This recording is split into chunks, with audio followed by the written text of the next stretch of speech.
구독, 좋아요. 자, 이제 2부에는 가장 격전의 장인 폭풍 치는 곳으로 갈 텐데요. 이게 한국 정치사의 중요한 분기점이 될 수도 있는 그런 상황이기 때문에 2부에는 우리 박민식 전 국가보훈부 장관이자 현재 부산 북갑에 사실 오랫동안 북갑에서 함께 생활하고 인연을 맺고 그랬던 우리 박민식 후보를 모시고 시작을 할 텐데요. 박민식 후보님 나오셨습니다. 어서 오십시오. 안녕하세요. 예. 먼저 우리 시청자분들께요. 좀 뭐 현장에서 이제 뭐 격렬하게 지금 선거운동도 하시고 인사드리고 또 이야기 드릴 텐데 우리 당원도 계시고 보수 애국 시청자들이 많은데 우리 박민식 장관님 먼저 인사 좀 부탁드립니다.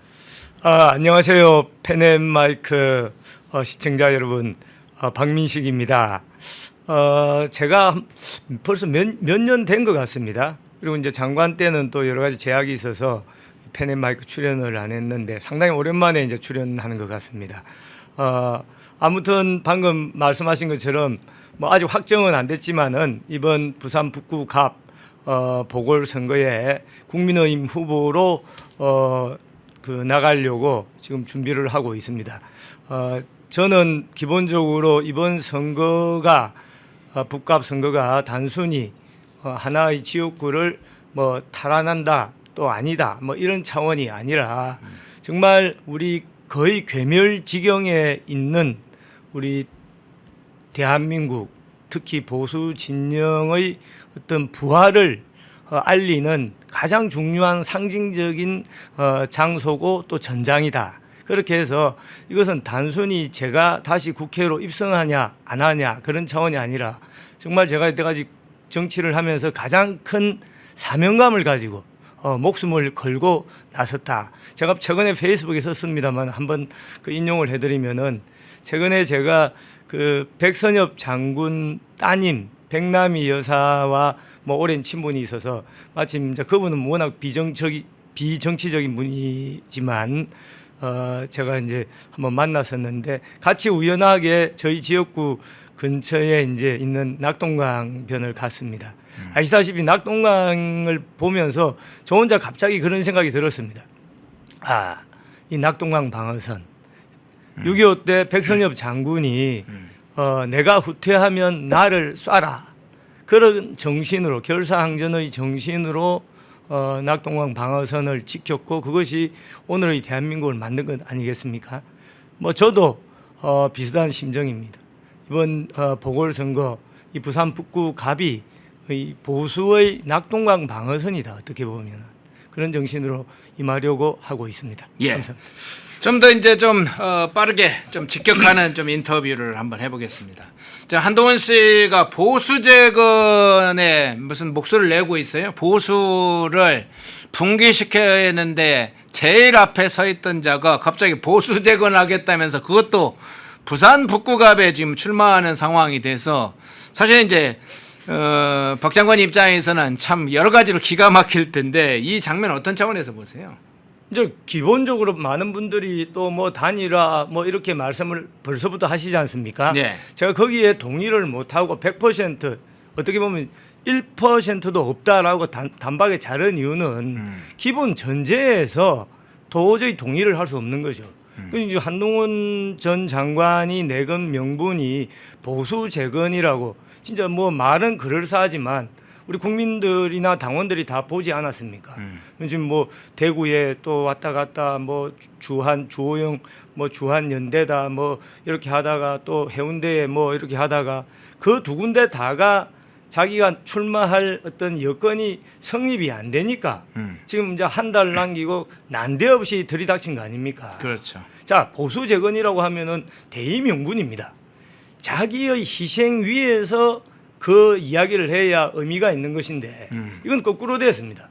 우선 당장 지금 제가 보수지 않습니까?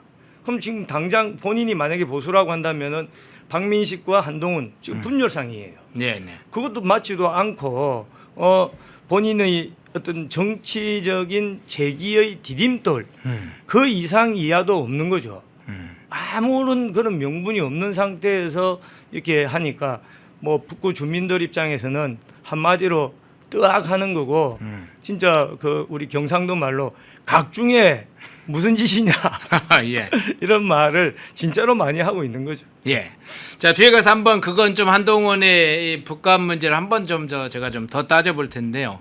자, 한동훈 씨가 좀 이렇게 그 행보를 따라가 보면 대구에 갔을 때는 대구 시민들을 향해서 대구가 정치적 고향이다 이렇게 이야기를 하고 또 부산에 가면 또 부산 북갑에 가면 부산이 또 정치적 고향이다. 그러니까 정치적 고향을 한동훈은 옮길 때마다 다 정치적 고향이라고 이야기하는 저 발언이나 행태 어떤 측면에서 해석을 하세요? 뭐 정치인들의 그런 어떤 수사 네. 뭐 그런 것은 어느 정도 뭐 이해 못할 바는 아니지만 너무 급했다. 대구에서 정치적 고향이라고 한 지가 뭐 얼마나 됐습니까?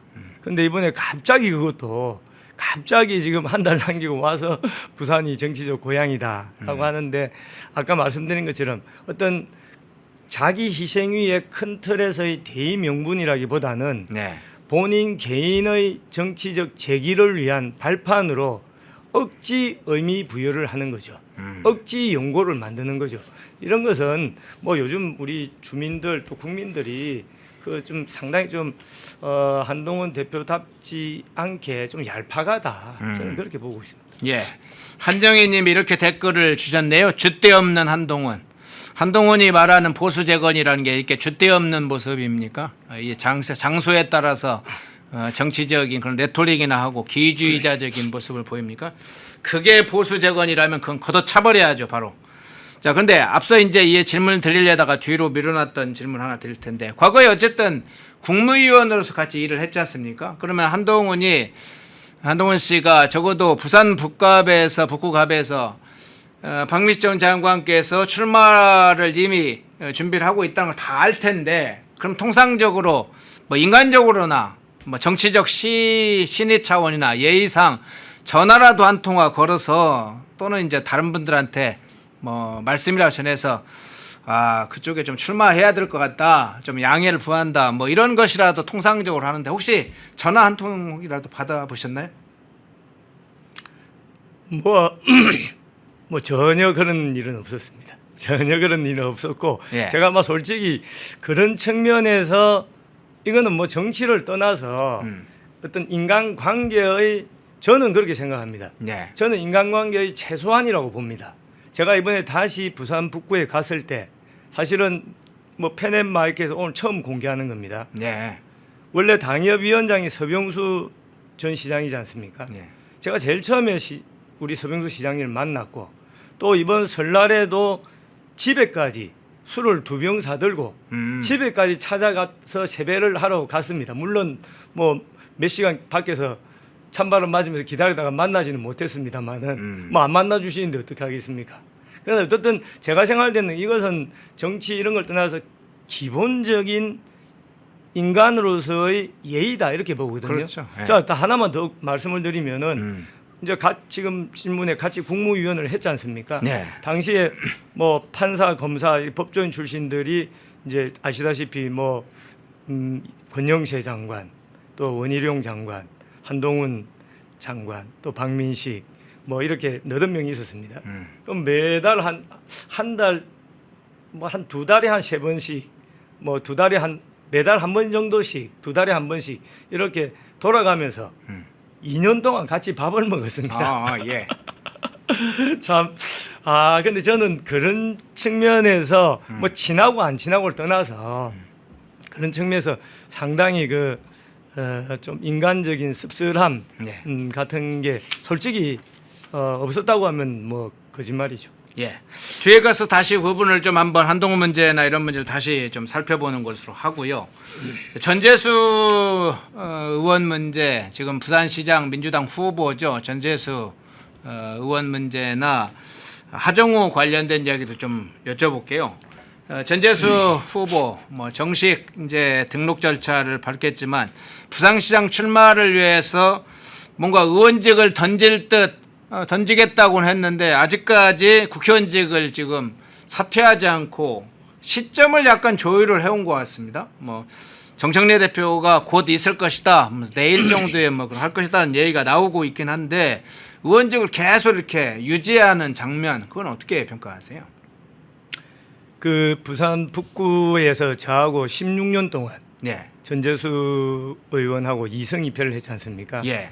아마 대한민국 정치인 중에 뭐 가장 서로를 잘 알 겁니다. 뭐 최근에 한두 달 전에도 어떤 행사장에 만나서 뭐 이렇게 농담 반 진담 반 이야기를 하는데 저보고 그 이야기를 하더라고요. 4월 30일 전에 그 사퇴 안 하면 보궐선거 없습니다. 예, 예. 그런 얘기를 해요? 뭐 저는 뭐 농담으로 이해를 했는데 예. 아마 이제 29일, 30일 그 정청래 대표도 약속을 했고 전재수 의원도 2번, 3번 공언을 했기 때문에 뭐 그런 약속은 저는 반드시 지키려고 봅니다. 그런데 만약에 그렇지 않다라고 하면은 이것은 단순히 정치적 도의를 어긴 것이 아니라 커다란 법적인 문제가 발생합니다. 왜 그런가 하면은 네. 만약에 5월 1일 날, 2일 날 사퇴를 하면은 본인은 부산시장 선거를 출마하면서 북구에는 북구 갑 주민들은 자신을 대변할 국회의원을 1년 동안 못 가지게 되는 거죠. 그러네요. 어떻게 보면 정치적 고아로 만드는 겁니다. 네. 자, 그러면은 국민들이 세금 내고 우리 북구 주민들도 다른 국민들처럼 세금 내고 하지 않습니까? 그 세금을 낼 때는 나를 대변할 국회의원을 가질 권리가 있는 겁니다. 그 권리를 침해하는 것이기 때문에 그 북구 주민들 아마 전부가 들고 일어나서 집단 소송, 손해배상 청구 소송을 한다든지 헌법 소원을 하면은 저는 뭐 어떤 부산시장 선거에도 전재수 의원한테 치명상을 주겠지만은 또 민주당 선거에도 치명상을 주겠지만 그런 법적인 문제까지 발생하기 때문에 그것은 그 뭐 정치 공학적인 유불리를 떠나서 저는 상상 안 하는 것이 맞다. 그렇게까지 있을 수 없는 일이다. 예, 그렇게. 예. 자, 전재수 얘기가 나왔으니까 까르티에 전재수 얘기를 한번 물어보죠. 뭐 본인은 뭐 지금 불기소 처분 받은 것을 자랑스러운 무슨 훈장처럼 요즘 이야기하고 다니는데 전재수 하면 까르티에 전재수 딱 이렇게 닉네임이 지금 붙고 있어요. 상당한 의혹이 구체적으로 사실은 제기가 되고 증거들도 일부 나왔는데 그런 상황에서 부산시장에 출마한다. 공직자로서 사실은 출마할 자격이 있는지 치명적 오점을 가진 문제가 발생하는데 이번 전재수의 부산시장 출마 어떤 차원에서 평가하세요? 기본적으로 정권을 가지고 있지만 네. 지금 민주당 쪽의 뭐 이재명 대통령부터 마찬가지 아니겠습니까? 네. 그쪽의 정치적인 그 유력자들은 이런 어떤 부정부패에 대한 그런 혐의, 그게 확정이 되든 안 됐든 이런 거에 대해서 상당히 뭐 배포가 크다고 해야 됩니까? 뻔뻔하다고 보통 저희들은 이제 파렴치한 뭐 이렇게 문화 자체가 예. 문화 자체가 그런 것 같더라고요. 뭐 그런 분들이 한두 분이 아니지 않습니까? 예. 그래서 누가 이제 예를 들면은 제가 볼 때는 이재명 대통령이 사실 큰 영향을 준 것 같아요. 그런 게 있음에도 불구하고 대통령 당선까지 되니까 다른 사람들이 볼 때는 지금 저렇게 해서 대통령까지 된 사람도 있는데 내가 뭐 조금 그런 거 뭐가 있다고 무슨 문제냐? 그것이 그 이른바 이 집권 세력들 사이에 전반적인 문화가 아닌가 그런 생각이 들고 제가 이제 뭐 특수부에서 저도 검사 생활을 한 10여 년 했습니다마는 근데 어떤 뇌물이든 금품 공여자가 예를 들어서 1대1로 저 사람 줬다 하면은 그거는 검증을 많이 해봐야 돼요. 근데 예를 들어 국회의원이 300명이지 않습니까? 네. 300명인데 그 중에 누구를 한 명을 찍어 둘이를 저 사람한테 뭘 줬다 라고 할 때는 신빙성이 상당히 높아지는 거죠. 네. 예. 뭐 저는 그런 일반론으로 대답을 하겠습니다. 예. 까르티에 전재수. 자, 그 뒤를 이어서 지금 하정우가 지금 출정 준비를 하고 있다 이런 소식이 나오죠. 계속 언론에 흘리고 있습니다. 하정우 지금 청와대 AI 미래기획수석 하정우 지금 사진에 떠 있죠. 부산 북구갑 출마가 가시권에 들어왔다 뭐 이런 얘기 나오는데 근데 그 사이에 이재명의 얘기와 정청래 대표 간의 이야기가 조금씩 뉘앙스가 다른 것처럼 보였어요. 마치 이재명 이 대통령 입장에서는 출마를 약간 신중한 것처럼 말하고 정청래는 다른 차원에서 출마를 결국은 하도록 당 차원에서 뭔가 역할을 하겠다 이런 식으로 갔는데 이게 일종의 약속 대련입니까? 아니면 어떤 차원에서? 뭐 제가 정치 평론가가 아니기 때문에 그 분석하는 것보다는 네. 우선 기본적으로 어떤 정치인이 출마를 한다는 것은 상당한 그런 결단의 영역 아니겠습니까? 그렇겠죠. 그런데 지금 하정우 수석의 그동안의 태도를 보면은 이거야말로 간보기의 어떤 정수를 보여주는 거다. 간보기. 예. 예. 그래서 이미 부산 지역구에서도 상당히 그 부분에 대해서 피로감을 많이 느끼고 있어요. 피로감을 많이 느끼고 있고 두 번째는 모르겠습니다. 이분이 사실은 정치에 대한 그런 어떤 하고 싶어 하는 거 그런 게 상당히 강한 퍼스널리티를 가지고 있다고 들었습니다. 자, 그러면 자기가 솔직담백하게 저는 나갑니다. 압니다. 이렇게 해야 되는데 대통령 어떤 순방이라는 외교 행사지 않습니까? 예. 그런 외교 행사에 가서도 뭐 언론단에 뭘 자기 출마 여부에 대한 뭐 답변을 하고 뭐 자료를 보내고 정치적 마케팅으로 활용하는 외교 국익을 위해서 이루어지고 있는 외교 안보 현장에서 자기 출마 여부를 일종의 세일하는 그렇죠. 그런 장이군요. 네, 그런 느낌을 많이 갖지 않습니까? 네.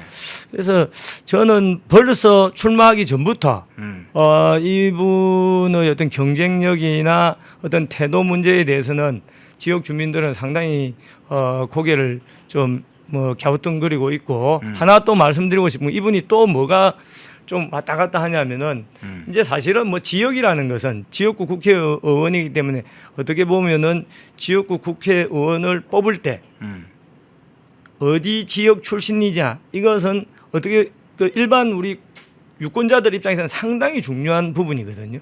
그런데 이분이 보면은 그 어떤 멘트가 자기 그 말하는 것이 자꾸 바뀌어요. 뉘앙스가. 맨 처음에는 북구는 어릴 때 내가 뛰어놀던 곳이다. 이런 식으로 주장을 하다가 이제 누가 뭐 댓글 이런 데서 그 문제 제기를 하니까 자기가 뛰어놀던 것은 아니고 뭐 서울 갈 때 구포역을 이용했다. 뭐 이런 식으로 이제 뭐냐면은 연고가 약하니까 네. 억지 연고를 만드는 느낌을 많이 주거든요. 제가 팩트를 하나 말씀드리면은 뭐 지금 서울에 계신 언론인들도 아직 이걸 잘 모르시던데 우선 하정우 수석은 북구 출신이 전혀 아닙니다.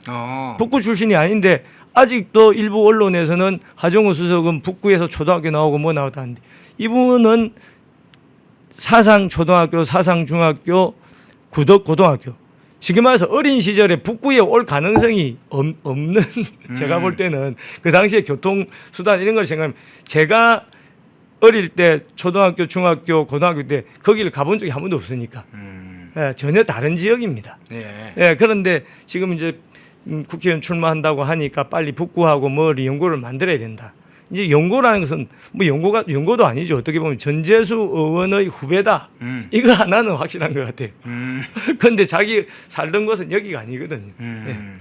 그러니까 실제로 지금 말씀 들어보니까 하정우 수석이 사실은 뭐 북구하고 특별한 인연도 없는데 반복적으로 사상에 뭐 초등학교 또는 중학교 나왔다는 게 막 북구에서 자기 출신의 기반이 있는 것처럼 그렇죠. 그런 측면도 있고 전재수 의원의 경우에는 나의 후배다 그래서 마치 부산의 북구하고 상당히 인연이 있는 것처럼 하는 건 이건 일종의 이제 언론의 이중 플레이군요. 그러니까. 그렇죠. 예. 예.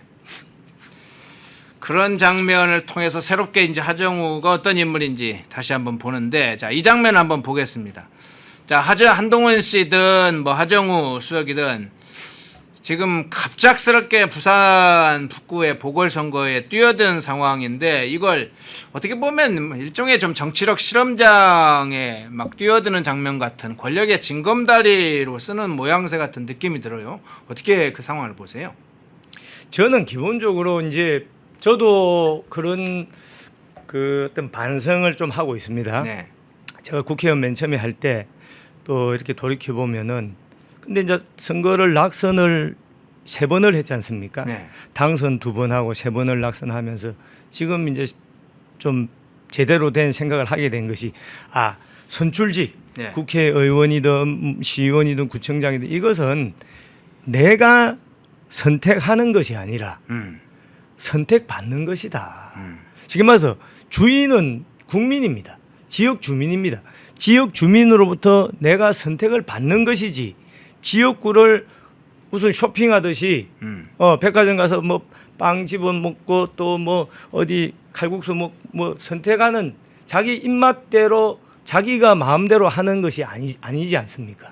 근데 지금 우리 한동훈 대표나 또 하정우 수석 그 어떤 의사결정 과정을 보면은 뭐 우선 시기적으로도 선거 한 달 앞두고 갑자기 북구다. 왜 나오겠습니까? 우선 나가고 싶은데 나갈 자리가 없는 겁니다. 아마 나갈 자리가 있었으면은 다른 데 나갔겠죠. 그러니까 자기 입맛에 쇼핑하듯이 그렇게 하는 것은 지역 주민을 쉽게 말해서 우리 경상도 말로 졸로 보는 거죠. 무시하는 거다. 실제 지역 주민들이 그런 여론이 방송에도 많이 있지 않습니까? 네네. 아니 북구를 무시하는 거냐. 북구에는 그렇게 사람이 없냐. 그것도 그렇게 나오려면은 뭐 1년이든 2년 전부터 나와서 제가 이렇게 좀 뛰면서 주민 여러분 제가 여기서 한번 국회의원을 하고 싶습니다. 어떻습니까? 뭐 이런 거 전혀 그런 과정이 없이 일부 정치인들끼리 막 펌프질하고 뭐 여론 조성하고 아까 이재명 대통령 정청래 뭐 이렇게 언론 플레이하고 또 저기서는 뭐 무공천 해라 뭐 해라 뭐 이렇게 하면서 일부 정치인들끼리 그냥 뭔가 먹잇감을 뭐 서로 주고받는 그러니까 주권자인 북구 주민들은 아예 생각도 안 하는 거죠. 그렇기 때문에 주민들이 상당히 그 부분에 대해서 무시당한다는 느낌을 많이 그러면 역으로 대비시켜서 한번 여쭤볼게요. 그러면 박민식 전 장관 입장에서 볼 때 박민식 장관에게 부산 북구갑은 어떤 존재입니까? 저는 제가 7살 때 저희 선친이 네. 맹호부대 이제 첩보부대장으로 그 통역병 운전병 20살밖에 안 된 같이 이제 전사를 했습니다. 그때 전사했을 때 저희 어머니가 36에 청상 과부가 된 거죠. 어머니가 기댈 언덕이 없어서 당시에 외삼촌들이 두 분이 살고 있던 곳이 지금 북구였습니다. 그래서 이제 제가 그런 인연으로 7살 때부터 와서 학교를 거기서 다니고 이때까지 있는 거죠. 물론 제가 직장 생활을 하면서 검사를 하고 또 뭘 하면서 서울도 가고 부산 다른 뭐 통영도 가고 했긴 했지만은 네. 제 마음의 뿌리는 처음부터 지금까지 북구에 남아 있는 건 아니겠습니까? 고향이란 그런 겁니다. 제가 솔직히 말씀드리면 저보고 이제 이곳저곳 언론에서 지난번에 뭐 그 선거한다고 어디 뭐 도망가지 않느냐 하는 분들이 계세요. 예. 저는 그런 비판도 정말 무겁게 받아들입니다. 일부 제가 그런 부분에 대해서는 뭐 흔쾌히 죄송합니다. 사죄드립니다. 지역 주민들한테 지금 3달 동안 그렇게 하고 다녔지 않습니까? 네. 그런데 아까 그런 분들하고는 차원이 다른 거죠. 뭐냐면은 뭐 성경에 그런 말 있지 않습니까? 이제 탕자가 집 떠난 탕자가 집으로 다시 돌아와서 집 안으로 들어가려고 하니까 마음이 참 쑥스럽지 않습니까? 부끄럽기도 하고. 그때 집안에 있던 엄마가 아들을 그 탕자를 데리고 가서 막 욕을 하면서 타박을 하면서도 아주 따뜻한 밥을 차려놓고 있는 거 아니겠습니까? 네. 그러니까 고향이라는 그거거든요. 근데 아무 그거는 만들어낼 수 있는 게 아니지 않습니까? 그때까지 그 고향 땅에서 기쁨과 눈물과 땀이 얼룩져 있는 그것이 진정한 고향이지. 지금 나와서 제가 오늘부터 북구는 정치적 고향입니다. 그런 그 어떤 얄팍한 입놀림으로는 저는 북구 주민들이 이렇게 아까 엄마가 안아주듯이 그렇게 하기가 어렵지 않을까 생각을 합니다. 예. 하정우 수석이야 뭐 AI 기술 분야에서는 실력이 뭐 있는지는 좀 아직까지 알려졌습니다. 그런데 이제 정치적 비전이나 부산에 관한 비전, 부산 북구갑에 관한 애완이나 또 뭐 구포시장 같은 그 시장 상인들 삶을 알 수 있을까 이건 근본적 의문이 있죠. 한동훈도 마찬가지죠. 한동훈이 뭐 부산 북갑에 뭐 얼마나 잘 알고 있으면 관심이 있었겠습니까? 지금 말씀하신 대로 여러 곳 쇼핑지를 해보다가 아 여기가 조금 나을 것 같네 하고 낙점한 곳이 북구 갑인데다가 이 한동훈 하면 배신의 상징이죠. 내부 총질의 또 상징인 인물이죠. 한동훈이 가는 곳은 언제나 분열의 씨앗을 뿌리는 곳이 되는 것이라고 생각하면 될 텐데 한 번 더 추가해서 여쭤볼까요? 그러면 이런 장면들 이제 부산 북갑에서 인연을 맺었던 것과 달리 정치적으로나 다른 측면에서 볼 때 우리 박민식 장관의 경우에 다른 출마 예상자들과는 어떤 차별성을 좀 부각시키고 싶고 어떤 측면에서 보십니까? 기본적으로 어떤 북구를 네. 잘 안다. 예. 북구의 국회의원이 되려면은 한 달 진짜 번개불에 콩 구워 먹듯이 공부한다고 되는 게 아니지 않습니까? 예. 저는 거기서 기쁨과 또 좌절을 다 겪었습니다. 7살 때부터 살아왔을 뿐만 아니라 정치 이력만 보더라도 거기서 지금 거의 18년 동안 그래서 아마 다른 분들이 학력이든 또 그런 부분은 저보다 똑똑할지 모르지만 네. 북구 주민들과 함께 호흡하는 쉽게 말해서 북구 주민들이 진짜 어려울 때 손을 잡아주고 우산을 씌워줄 수 있는 사람이 누구냐 또 우산을 못 씌워주면은 같이 비를 맞을 사람이 누구냐 지금 한 달 갑자기 난데없이 날라온 그 두 분이겠습니까 아니면은 그래도 미우나 고우나 지금 요즘에 이제 지역에 가면 제일 제가 많이 듣는 말이 아이고 그래도 우리 이제 제가 이 비하가 아니고 드는 그대로 아이고 우리 새끼 우리 동네 박민식이 미워도 다시 한번 이런 이야기를 참 많이 듣거든요. 네. 그런 측면에서는 제가 이렇게 똑똑하다 이런 걸 떠나서 같이 비를 맞을 수 있는 사람은 박민식이다. 자, 그러면 하나만 좀 더 여쭤볼게요. 예, 부산에서 북구에서 기쁨과 눈물을 흘리셨다. 전입신고 며칠 했다고 부산 북구를 아는 건 며칠 만에 그 전입신고 옮겼다고 아는 건 아니니까 한동훈처럼 전입신고 저 했어요. 그래서 지금부터 부산 북구 주민이 될게요.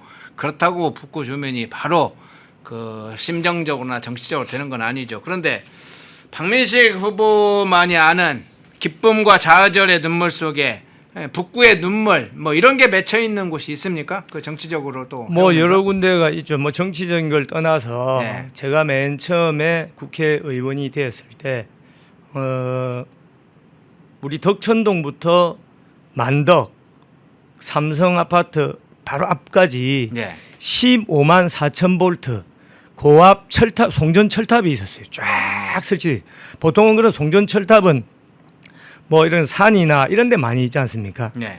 그냥 부산 우리 대한민국 제2도시 부산 우리 북구 한가운데를 그래서 가보니까 그게 거의 45년 동안 계속돼 있었던 겁니다. 그러니까 주민들이 우선 미관상으로도 좋지가 않고 또 이제 이 전자파다 이래가지고 이제 수면 장애다 그거를 수십 년 동안 호소를 한 겁니다. 예를 들면 그런 것이 우리 북구 주민들의 애환이고 눈물이지 않겠습니까? 그래서 저는 맨 처음에 국회의원 할 때는 이거를 안 고치면은 이거를 개선 안 하면은 내가 아무 의미가 없는 존재가 된다. 그렇게 해서 그 15만 4천 볼트 고압 송전철탑을 제가 다 지중화를 시켰습니다. 네. 그리고 지금 만덕 3터널 같은 것도 이제 북구가 부산에서도 좀 어렵다. 좀 변두리다. 그러니까 저는 그 출신이기 때문에 사실 제 집을 요걸 비하하는 것 같아서 항상 마음이 불편합니다. 이런 거 이야기를 많이 하죠. 자기 집이 강남 출신이다. 우리 집이 해운대에 있다. 이렇게 말할 때는 자신 있게 말하지만 북구 출신이다 하면은 뭐가 좀 못 사는 낙후되고 그런 건 그런 이미지가 있었던 거죠. 예. 제가 그거를 어린 시절부터 너무 많이 들었기 때문에 내가 이 북구 출신이기 때문에 우리 후배들한테는 우리 아들 딸들한테는 이런 상처를 우리가 넘겨서는 안 되겠다. 근데 이제 그런 어떤 애환 같은 것을 아무리 AI를 잘하고 또 천하에 또 아주 그 탁월한 그 한동훈 대표나 이런 분들이 똑똑하긴 하겠지만은 그런 북구 주민들이 가지고 평생의 어떤 그 가슴에 큰 돌덩어리 하나 아니겠습니까? 네, 네. 그런 걸 과연 알겠습니까? 예. 자, 그러면 이건 좀 직설적으로 한번 여쭤볼게요. 우리 박미식 전 장관께서 인터뷰에서 친입자 한동훈과는 단일화하지 않는다, 단일화하지 않겠다, 뭐 확고한 입장을 밝혔어요. 이미 그렇습니다. 대체로 그냥 좀 술렁술렁해서 아니 단일화도 상황에 따라서 고려해보겠다 이런 게 아니라 확고하게 입장을 밝혔는데 이렇게 정면 승부를 택한 이유는 뭔가요? 아니 그건 정면 승부다 뭐 이런 걸 떠나서 정치적인 예. 그런 부분을 떠나서 저는 친입자라고 생각을 합니다. 네. 왜 그런가 하면은 북구 주민 그리고 또 박민식 우리가 여기를 199 어렵지만 하고 있지 않습니까? 네. 하고 있는데 아까 말씀드린 것처럼 난데없이 그냥 쳐들어온 거죠. 난데없이. 그러면은 저도 저지만 북구 주민들도 이거 뭐지? 왜? 대부분 다 그런 생각을 가지고 있는 겁니다. 뭐 때문에? 뭐 보수 재건이라고 하는데 쉽게 이렇게 맥락이 연결이 안 되는 겁니다. 그런 측면에서 제가 한동훈 대표를 친입자라고 규정을 한 거죠. 자, 그러면은 저는 집을 지키는 사람이에요. 예. 집 주인입니다. 집 주인은 한 명이에요. 북구 주민들이 주인이고 저도 그 한 명입니다. 근데 친입자가 들어왔어. 그러면은 여기는 어떤 서로 그게 성립이 될 수 있는 전제가 없지 않습니까? 그것은 어떤 동업을 한다든지 뭐 이럴 때 뭘 하는 이야기가 단일하다 뭐다는 것이지. 제일 많이 이야기하는 것 중에 지금 구포시장에서 어떤 분이 채소 장사를 하고 있습니다. 네. 서울에 아주 돈 많은 사람이 와서 막무가내로 방패 하는 형국이지 않습니까? 누가 그거를 받아들이고 또 단일하다 뭐 협상을 하겠습니까? 서울에 있는 사채업자가 내려와서 그런 꼴이네요. 아니 사채업자라고 하기보다는 아주 서울에 뭐 인기도 좋고 힘도 좋고 돈도 많고 한 사람이 네. 갑자기 나는 뭐 대구 가도 되고 뭐 어디 가도 되고 어디 가도 된다라고 칩시다. 한다고 해서 거기서 여기 채소 장사하는 분 방패하면은 이것은 뭐 인간적인 도리도 아닐 뿐만 아니라 그 주민들이 엄청난 모욕감과 무시 당한다는 느낌을 가질 수밖에 없는 거죠. 네. 그래서 만약에 한동훈 대표든 또 아까 그 하정우 수석이든 여기 출마할 것 같으면 뭔가 뭐 6개월 전이든 1년 전이든 그런 자기가 정치적인 어떤 이력을 쌓으면서 주민들하고 소통하면서 제가 여기서 한번 일해 보겠습니다. 이렇게 돼야 이것이 그나마 여기서 학교도 안 나오고 뭐도 안 나오고 했다 손 치더라도 그나마 뭐가 좀 서사가 될 건데 저는 뭐 그런 거 없이 그냥 냅다 이렇게 쳐들어왔다. 그렇게 해서 친입자다. 친입자하고는 그렇게 뭐 협상이든 단일화든 말할 전제가 성립이 안 된다. 전제 자체가 안 된다. 친입자하고 타협할 문제가 아니다. 네. 예. 그런데 이제 초대 국가보훈부 장관 하셨잖아요. 그렇습니다. 제가 알기로는 이제 의전 서열로 하면 9위 정도 되는 걸로 알고 있는데 기간에는 국가보훈처였습니다. 그 국가보훈부 장관을 그러다 보니까 초대 이제 장관을 하셨는데 그 이제 과정도 필요하면 좀 설명을 해주시고 당시에 이제 국가보훈부 장관이 된 후에 어떤 문제에 가장 집중했고 어떤 문제 해결에 가장 관심을 많이 가졌습니까? 인터넷 바꿔야 되는데 어떡할 거야? 다 똑같은데 아무 데서나 바꿔. 인터넷 아무 데서나 바꾸지 마. 제대로 찾아봤어야지. 어디서 바꿔야 되는데? 비교원이 답이었어. 인터넷을 바꾸시려는 분들에게 좋은 인터넷 업체 소개해드리겠습니다. 비교원이라는 업체입니다. 현금 혜택은 올리고 인터넷 요금은 내려간다고 합니다. 인터넷 TV 신규 가입 시 최대 48만 원, 휴대폰 최대 50만 원, 정수기 렌탈 시 최대 30만 원으로 최대 128만 원 혜택을 받을 수 있습니다. 인터넷 가입과 동시에 사용하시던 휴대폰 그대로 통신사만 변경해도 30만 원 혜택을 받으실 수 있습니다. 안전문제 관련해서 이 업체 8억 이상의 보증보험도 가입되어 있어 믿을 수 있고요. 23년간 보안사고가 한 건도 없다고 합니다. 또 본인 가입 후에 지인도 가입하면 최대 4만 원 이마트 모바일 상품권을 횟수에 상관없이 무제한 제공한다고 하네요.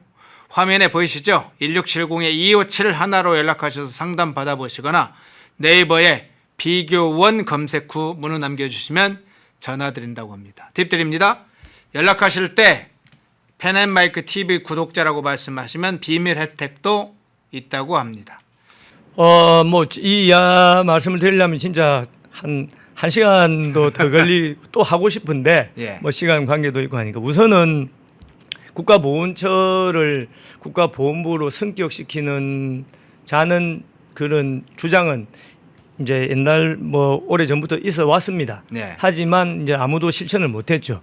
그래서 제가 돼서 그거를 뭐 약간 공약 비슷하게 내걸었는데 엄청난 그 반발이 있었습니다. 아시다시피 이 관료 조직이라는 게 특히 이제 돈을 다루는 기획재정부 또 조직을 다루는 행정안전부 이런 데서 뭐 말도 안 되는 이야기다. 뭐 국가보훈부 뭐 하는 일이 뭐 보훈처가 하는 일이 뭐 뻔한 건데 무슨 보훈부냐. 조직도 늘리고 뭐 그래서 거의 뭐 그는 씨알도 안 먹히는 물론 당시에 윤석열 대통령께도 뭐 몇 번 보고를 드렸지만은 상당히 긍정적으로 이렇게 말씀을 하셨지만은 그것도 다른 거기서 반대가 심하니까. 주변에 있는 예. 장관들이나 참모들이 예. 예. 그러니까 추진이 안 된 거죠. 추진이 안 되다가 제가 이제 어느 날 그 미국 1988년에 레이건 행정부 때 네. 레이건 행정부 때 그 레이건 대통령이 그 국가보훈처를 보훈부로 승격시키는 법안에 서명하는 그 장면이 있습니다. 그 장면을 보고 제가 너무 그 새벽에 혼자 그 사진을 보고 너무 마음이 짠하더라고요. 이 세계 최강의 나라 미국이란 곳이 이것 때문에 세계 최강이 된 거 아니냐. 미국에는 보훈부가 그 어전세율이 넘버 2입니다. 국무부 다음이에요. 네. 예, 이거구나. 그렇게 해서 저도 거의 반포기 상태에 있다가 다시 이제 대통령도 설득하고 국회도 설득하고 또 다른 장관들도 정말 뭐 그 어전서열이 9.15 된 것도 국회를 그 당시에 다른 분들은 우리 그 내각이나 또 뭐 청와대 이런 분들은 반대가 심했습니다. 국회를 제가 직접 가서 설득. 어차피 보훈부를 할 것 같으면은 이게 좀 그게 있어야 된다. 격이 있어야 된다. 제일 꼴찌로 가면 이거는 효과가 없다. 그렇게 해서 의전서열이 9번째로 된 것이고. 그렇군요. 예. 그래서 보훈부 승격에 대해서는 우리 국가보훈부 전 직원과 또 우리 참전용사 우리 보훈 가족들이 진짜 팔 걷어붙이고 도와주신 그런 힘이고 또 윤석열 정부에서 저는 뭐 다른 부분도 많고 그 중에 하나가 이 대표적으로 국가보훈부를 승격시킨 것이 큰 업적이라고 저는 자부합니다. 예. 북군의 문제 하나 좀 두 개 문제 좀 살펴보겠습니다. 지역 수건 사업이었던 만덕 3터널 사업을 시작할 수 있겠다. 그래서 이제 당시에는 삼선은 이미 따놓은 당상이었다. 이런 이야기들이 당시에 좀 이야기가 돌았다고 하는 이야기를 좀 제가 인터뷰에서 또는 언론 보도로 봤는데 결국은 당시에 이제 삼선 도전에 실패는 했어요. 그리고 이제 다시 지금 도전하는데 이제 만덕 3터널이 개통이 돼서 상당히 만감이 교차한다 이런 내용도 좀 본 적이 있는데 아마 그게 굉장히 우리 박미 장관께는 중요한 문제이고 감회가 여러 가지 깊은 문제였던 것 같습니다. 왜 그런가 하면은 네. 이게 우선 그 터널 이제 만덕 3터널은 부산 안에 초읍동과 만덕을 터널로 연결하는 겁니다. 예. 그러면 아시다시피 이 부산시와 북구청은 그 재정적인 여력이 거의 없죠. 예. 이것은 무조건 국비를 가져와야 됩니다. 예. 근데 국비를 가져오려면은 아시다시피 국비라는 것은 그냥 무조건 가져올 수 있는 것이 아니고 근데 인프라 사업이라면은 뭐 공항이다. 뭐 국가 철도다, 국가도로다, 고속도로다 이럴 때 국비를 쓸 수 있는 것이지 초읍과 만덕을 연결하는 이 부산시 지방도에는 국비를 쓸 수가 없어요, 근원적으로. 그럼 어떻게 국비를 가져왔냐? 유일한 예외가 혼잡도로 지정을 받는 겁니다. 이게 이제 일반 분들이 잘 모르시는데 혼잡도로 지정을 받는 절차가 정말 하늘의 별따기입니다. 부산 같은 거 광역시도 제가 알기로 1년에 혼잡도로 지정을 받는 것은 한두 개밖에 안 되는 거거든요. 이 혼잡도로 지정을 받기 위해서 정말 모든 자존심 다 내려놓고 당시에 기획재정부 무슨 실무자들부터 그 총리까지 부총리까지 정말 많이 브리핑을 하고 그랬던 기억이 나죠. 그리고 그도 안 되다가 원래 이 별명이 초읍 터널이거든요. 예. 초읍 터널인데 제가 아이디어를 내어서 지금 만덕 3터널로 바꾼 겁니다. 왜 그런가 하면 서울에 남산 1호 터널, 2호 터널, 3호 터널이 있더라. 그럼 부산에도 우리 북구에도 만덕 1호 터널, 2호 터널이 있는데 왜 갑자기 초읍 터널이냐. 초읍 사람들은 관심도 없는데 그래서 알기 쉽게 만덕 1호 터널, 2호 터널, 3호 터널로 가자. 이렇게 해서 만덕 3터널이 된 거거든요. 저야 뭐 물론 선거는 그걸 이제 거의 그거 할 때 떨어졌지만 그래도 뭐 보람이 있는 거죠. 엊그저께도 그 만덕 3터널 지나왔는데 그래도 뭐 제가 거기에 조그마한 역할 하나 했다는 부분은 보람을 가지고 있습니다. 예. 자, 어제 행사장을 한번 보겠습니다. 지금 저 행사장의 장면으로 지금 보이는데요. 구포초등학교 총동문회 체육대회 한번 그 사진 한번 찾을 수 좀 띄워주세요. 구포초등학교 총동문회 체육행사.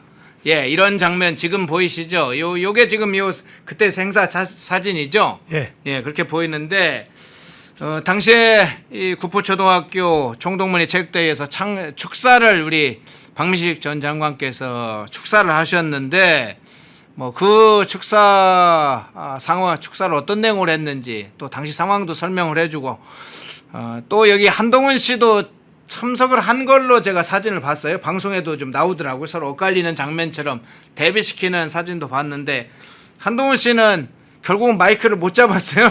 그래서 이제 그 박민식 장관은 축사를 하고 데뷔되는 장면이 나왔는데 당시 상황까지 같이 좀 설명을 해주시죠. 아니 그것은 뭐 한동훈 대표를 네. 뭐 이렇게 좀 대접을 안 한다 이런 차원이 전혀 아닙니다. 아니었어요. 뭐냐하면은 네. 이것은 매년 있는 순수한 구포초등학교 체육대회 행사고 네. 저는 구포초등학교 60회 졸업생으로서 거의 매년 이 행사에 참석을 합니다. 그런데 어제 이제 그제 특별한 그런 뭐 방송 뭐 이런 데가 많이 출동했지 않습니까? 그래서 사실은 동문들 사이에 이 순수한 동문들 간의 우위를 돈독시키는 이런 순수한 체육 대회 행사인데 자칫 이거 정치인들 뭐 그거로 이거 아주 훼손이 되지 않을까 걱정을 많이 했어요, 사실은.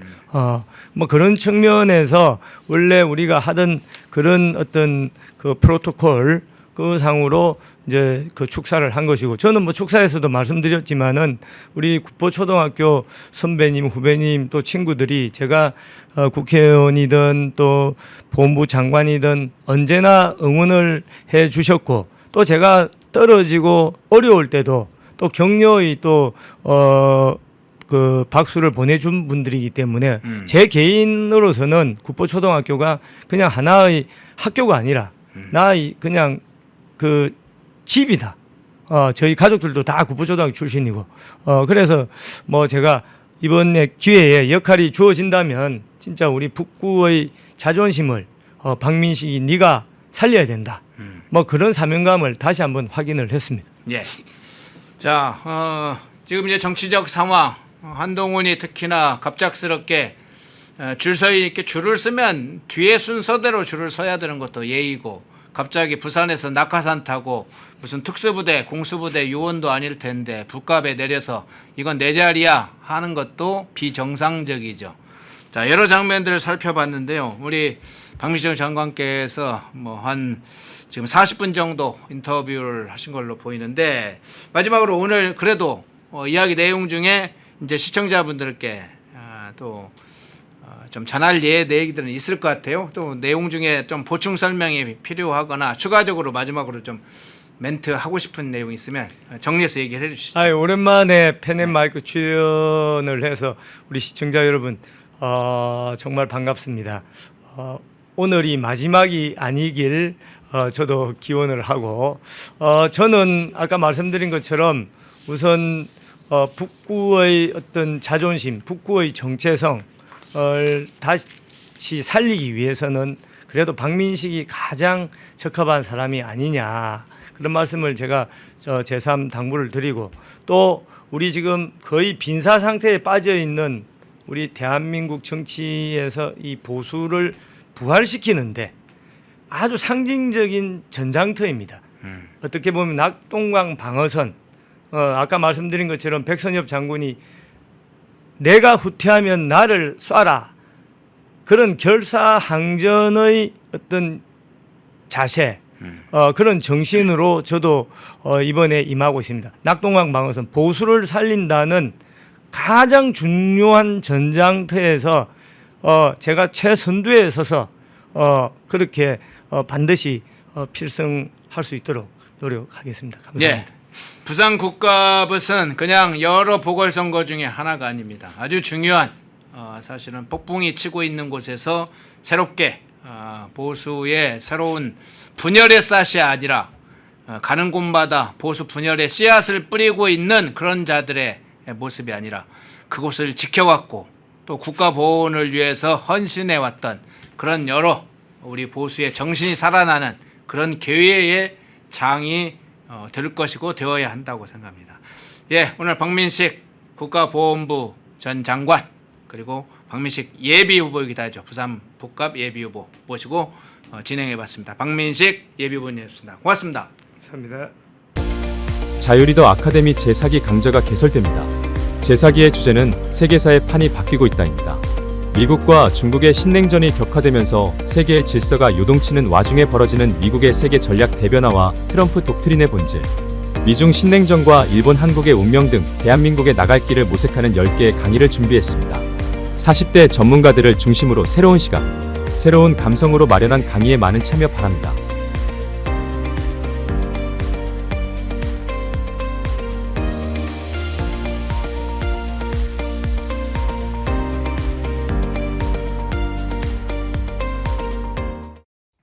흐름을 읽으면 돈이 보인다. 펜앤 경제 TV.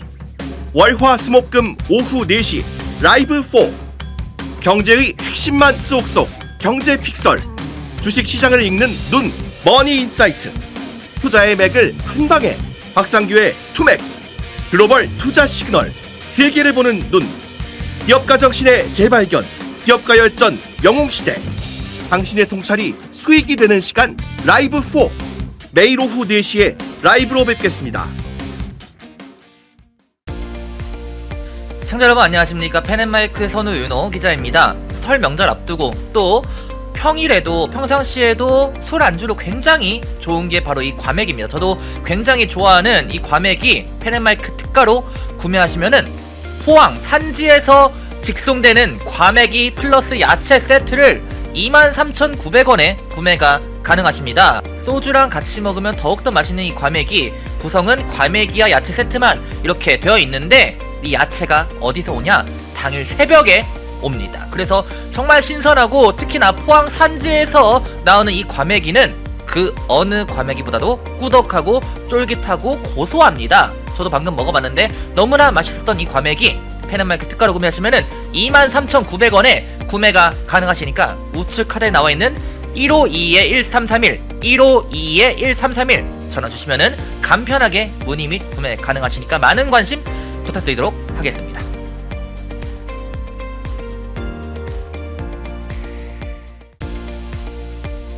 시청자 여러분 안녕하십니까. 펜앤마이크 선우윤호 기자입니다. 오늘은 제가 저번에도 한번 광고를 했었던 알부민 울트라 맥스 제품을 소개하려고 합니다. 남재현 원장이 직접 배합한 알부민 울트라 맥스, 이미 판매 건수 300만 돌파로 너무나 유명한 제품인데 이번에 저희 펜앤마이크에서 특별히 준비한 게 있습니다. 바로 2+2 이벤트입니다. 2개를 구매하시면 2개를 더 얹어서 드리는 그런 이벤트를 준비를 해보았는데요. 지난번에서도 너무나 반응이 좋았고 폭발적이었습니다.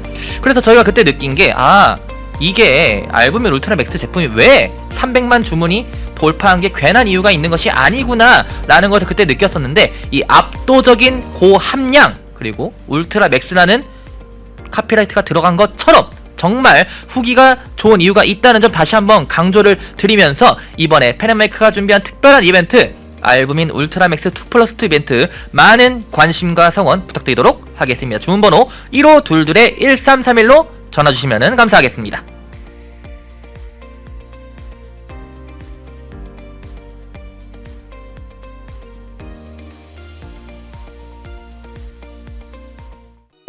펜앤마이크에서 추천하는 영상도 보고 가세요. 다른 영상도 즐기시려면 구독 버튼을 꼭 눌러주세요.